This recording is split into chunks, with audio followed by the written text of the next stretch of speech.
Greetings, all my relatives. It is such an honor to be here this evening, this morning rather, to share the day with you. I look around this wonderful space and see all of your faces, and I think to myself, we have a lot of hope here in Vancouver, hopefully in British Columbia and Canada, because of people like yourselves who care enough to take some time off your very busy schedules and come and talk about something that is so central to our future, and that is a matter of finding ways to reconcile. I'm ambassador for Reconciliation Canada. We've been really busy in the last little while, and I just wondered, there are 2 or 3, 4 Reconciliation Canada staff who are here. Can you stand up so people can see you?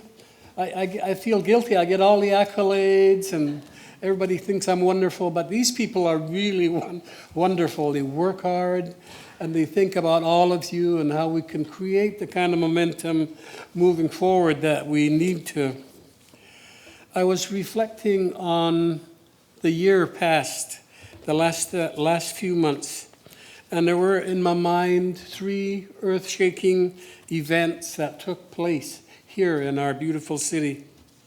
Events that were matters of the heart, events that spoke to the very soul of this country, and events that spoke about our unbroken truths. And I think that's a really, really deep discussion that we're going to have about that, I think, from time to time. First of all, there was a week of reconciliation here. There were so many things going on, and thousands upon thousands of people showed up and demonstrated an interest in this week of reconciliation. And I asked myself, why would so many people show up for this week of reconciliation? Thousands upon thousands of Canadians, British Columbians, Vancouverites.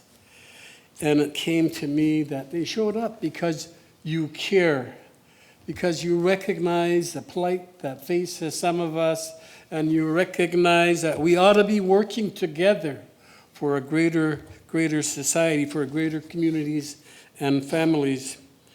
And then the other thing that was earth-shaking in my mind was the interim report by James Anaya. He's the UN Rapporteur on the rights of Indigenous people.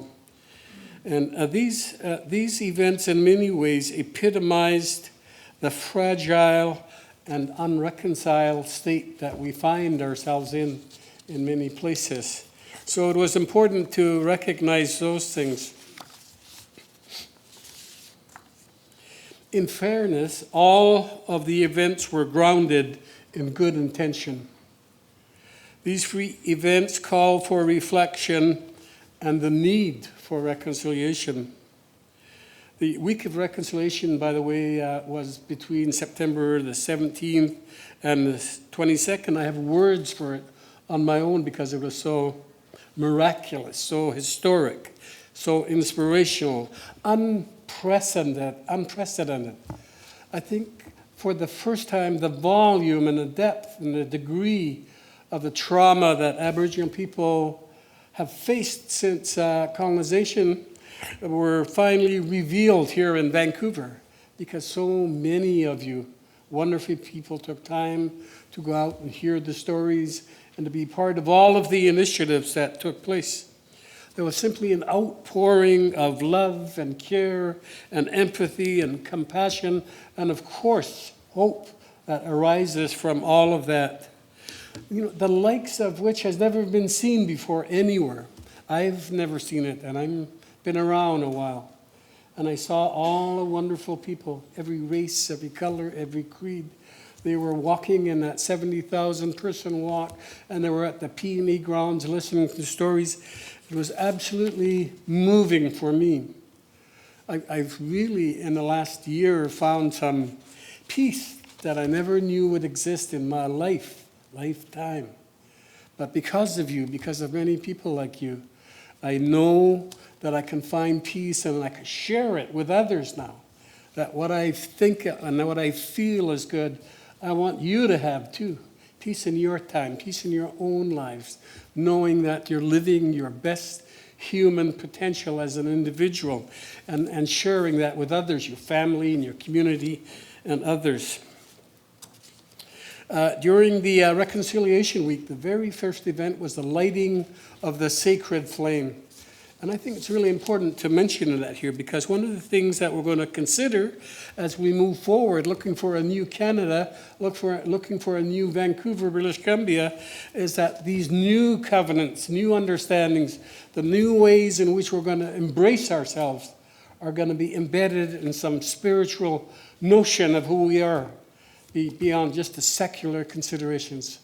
It's going to be really important to think about spiritual things between you and I, between us. After all, in this divine place, we are a part of it. So all of we are sacred. So we have to think in that context and connect all those dots, and to bring about the notion that the sanctity of our lives is important. One of the things that happened at that lighting of the flame, we have people in our midst, Aboriginal community, who are seers. They see things we don't, I don't. And they interpret and tell the story after the event of lighting fire and feeding the ancestors.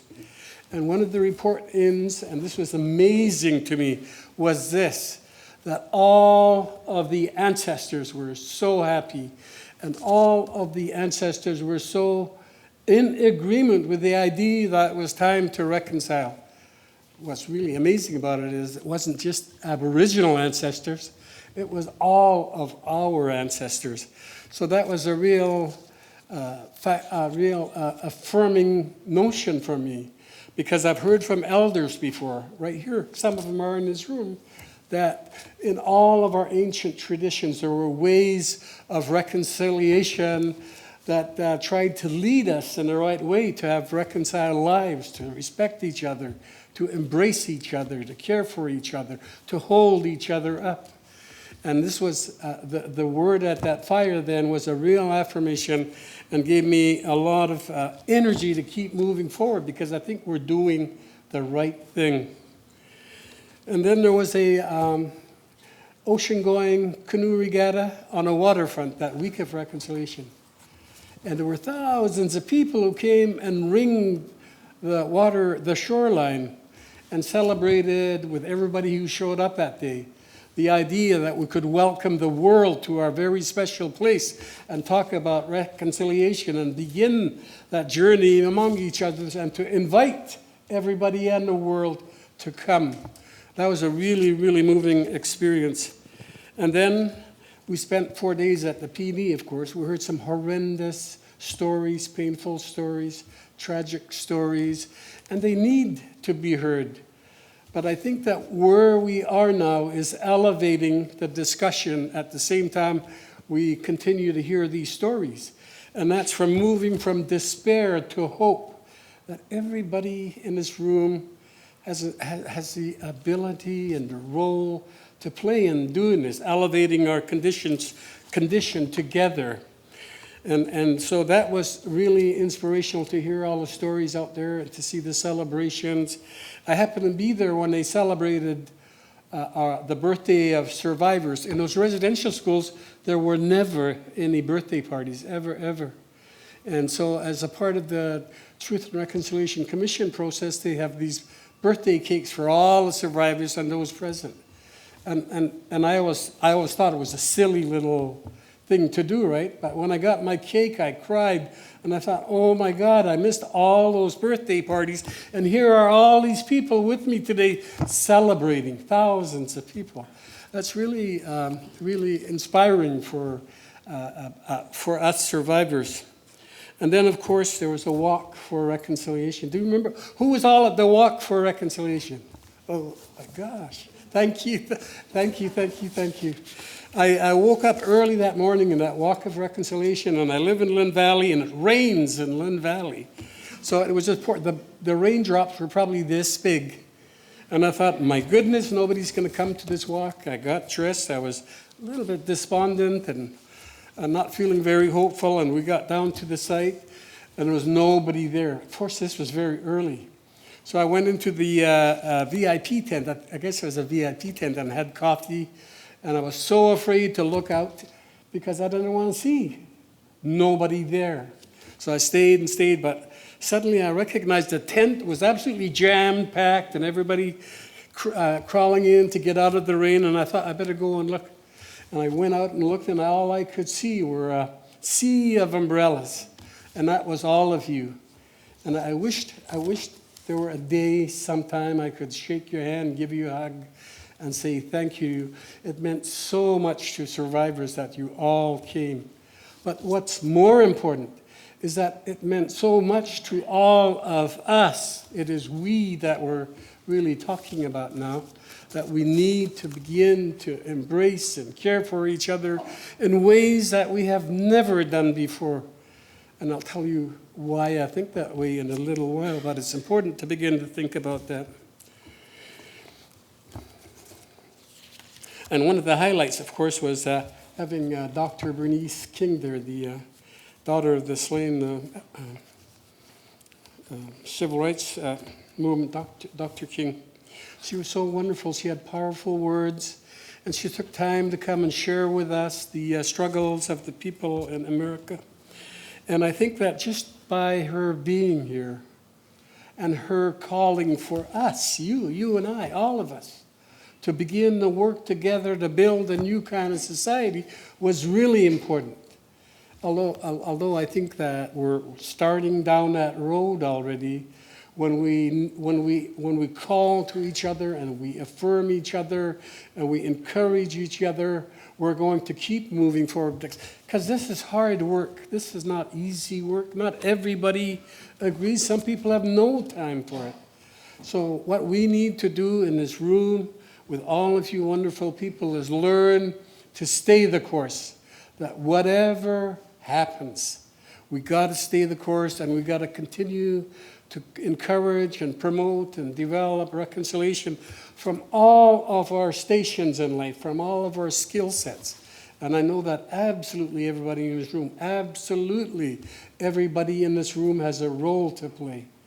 One of the challenges that people have are they think they don't know what reconciliation is, and we'll find out today. You're not going to get the answers from me or from Reconciliation Canada. You're going to get it from us. That's the real secret. That's the power of people being able to move this idea forward, because all of your ideas are valid and relevant and have impact, and we can bring about change that way. So it's important to think about those things. And the other thing that happened, that this was disturbing for me a little bit, there was a series of feature articles on racism in the Vancouver province. I think the reporters really worked hard and came up with some really investigative information from those series of reports. But it was hard for me to accept that and they said that the face of racism is cruel and harsh right here. It's hard for us to accept that, and yet it does. And we ought to think about that. We've got to find ways to mitigate that. And it's hard for me to accept the notion that racism is rampant and has no bounds. And it's probably true. And all of us, in some way, to some degree, probably exercise some of our own racism sometimes. So in terms of that, we need to begin to consider that it starts with us mitigating any sense of racism on our own part, and then helping others to mitigate it as well. It said that multicultural enclaves fuel the flames. I thought about this, and I don't think that multicultural enclaves are bad unto themselves. I think they're wonderful, I think. What we need to do is find ways to have dialogue that builds bridges between all of our communities. Because one of the things, here's what I know for sure as an Aboriginal person. We're in multicultural enclave. We're one enclave. And I think that the intention was very different, and the results were very different than what we might see in modern day contemporary multicultural enclave settings. The idea around the Aboriginal enclaves or reserves was going to be part of doing away with Aboriginal identity and culture and language and everything about Aboriginal people. And I would not, for all of our wonderful symphony of multiculturalism and ethnicity here in Vancouver, I would not discourage the celebration and the embrace of our difference. We've got to do that. I think that's the only way. We've got to embrace and celebrate our difference and not argue about the enclaves or anything. And if we can do that, we can move forward together in one of the most beautiful countries in the world, and we can make it better. That's how I see that. And so the articles went on to say that there were silos of difference were growing. And it's true, you know, in the last few years, some of my friends are here with me. We've been visiting high schools and talked to high school students. And among the high school students, some of them, there's a growing fear of others. And I think we need to work hard to reach our young people to make sure that they don't begin to have a fear of each other, because that's when it really gets challenging if you allow that to grow. So, and finally, racism here, the article said, runs completely in contrast to our long-held view as Canadians that we are tolerant and accepting. But more frightening than anything else, more frightening were that matters were getting worse in spite of our best efforts. So we got to do even better than our best efforts to make sure that this matter doesn't get out of hand. The third event was a visit by the UN Special Rapporteur, James Anaya. He visited Canada, including Vancouver, to evaluate conditions in the Aboriginal community. He pointed out that Canada, with its diverse and multicultural society, has been a world leader in promoting human rights since the creation of the UN in 1945. He went on to say that Canada was one of the first countries to extend constitutional protection for Indigenous rights. Federal and provincial governments have made notable efforts to address treaty and Aboriginal claims and to improve the social and economic well-being of Aboriginals. Canada, he went on to say, has adopted the goal of reconciliation to repair the legacy of past injustices. However, he said, Canada faces a crisis. Imagine that, we have a crisis right here in this free, democratic, rich, prosperous country of ours, and we have a crisis among us. The well-being gap of Aboriginal people has not been narrowed, he said. Treaties and Aboriginal claims persistently remain unresolved. Overall, higher levels of mistrust have developed between Aboriginal people and governments. Mr. Anaya pointed out to the persistent ranking that Canada holds with respect to human rights standards. Nonetheless, and amid the wealth and prosperity, Aboriginal people live in third world conditions, he said. So that was a tragic indictment of our state of affairs between Canadians and Aboriginal people. To emphasize matters, he said that 1 in 5 Aboriginal people live in overcrowded homes in need of major repair and are molded. Aboriginal women are 8 times more likely to be murdered. Aboriginal people face staggering incarceration rates. Aboriginal people face significant funding equities. Just last week, I was a witness for the AFN to the Human Rights Tribunal. They're asking the Human Rights Tribunal to determine the inequity of funding for Aboriginal children in care. So I went and talked to them, and I didn't talk about money. I didn't talk about inequity that way. But I said to them that it was real important, and it's important in this context as well, that what we really ought to be doing is understanding deeply the background to some of these really difficult social and economic problems that we have.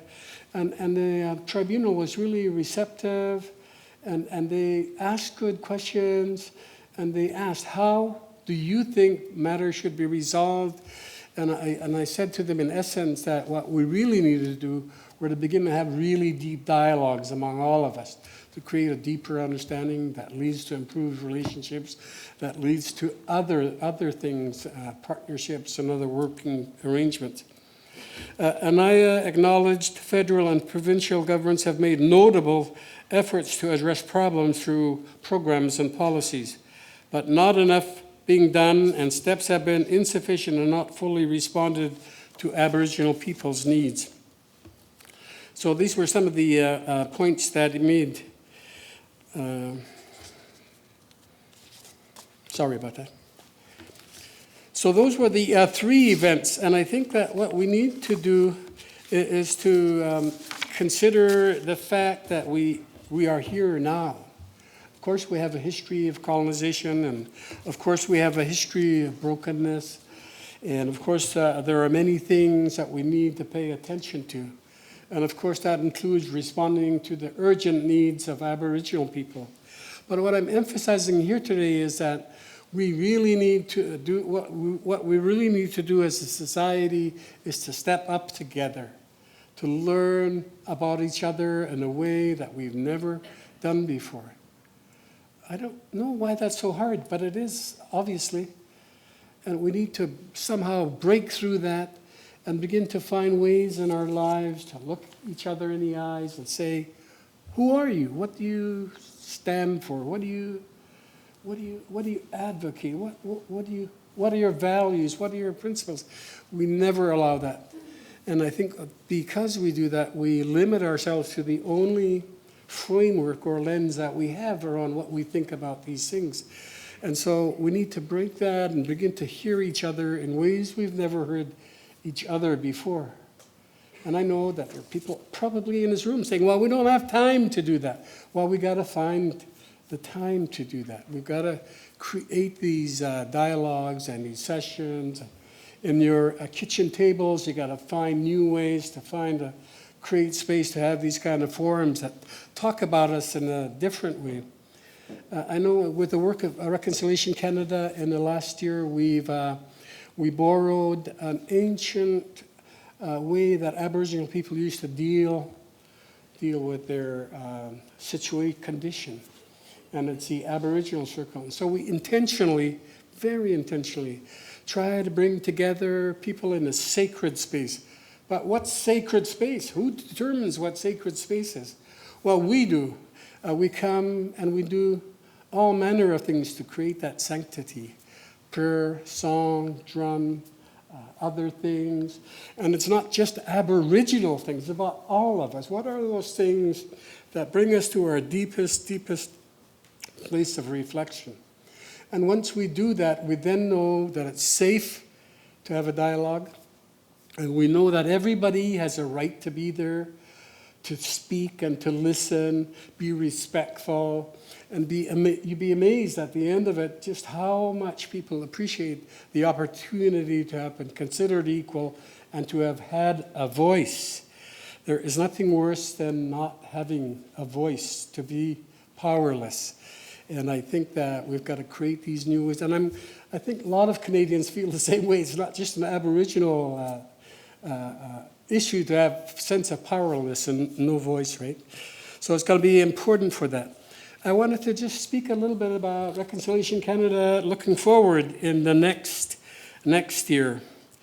And it's our mission this coming year will be to continue to educate Canadians on the history of Aboriginal peoples, to build a shared understanding of our collective histories.